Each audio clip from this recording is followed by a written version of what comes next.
আসসালামু আলাইকুম এভরিওয়ান। আজকে আমি আপনাদেরকে দেখাবো একটা কুকিং পট আর একটা কেটল, যেটা আমি টিকটক শপ থেকে কিনেছি।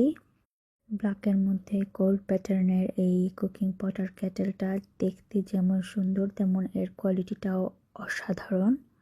কুকিং পটটা 18 সেন্টিমিটারের আর এই কেটেলটা 1.5 লিটারের। এগুলোর মধ্যে ডিফারেন্ট সাইজেসও অ্যাভেলেবল।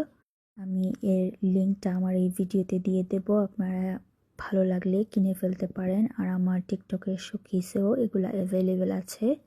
সেদিন আমি আমার এই কুকিং পটটাতে রসমালাই বানিয়েছিলাম। আপনাদের যদি রসমালাইয়ের রেসিপি প্রয়োজন হয় আমাকে কমেন্টে জানিয়ে দেবেন প্লিজ। আর আমার ভিডিওগুলোতে আপনারা লাইক, কমেন্ট আর শেয়ার করতে ভুলবেন না। আমি যেহেতু টিকটকে নতুন, আপনাদের লাইক, কমেন্ট, শেয়ার আর সাপোর্ট আমার অনেক অনেক বেশি প্রয়োজন। সো আশা করি আপনাদের আমার এই রিভিউটা ভালো লেগেছে আর আমাকে একটা ফলো দিবেন আপনাদের ভালো লাগলে। আর সবাই অনেক ভালো থাকবেন। আল্লাহ হাফেজ।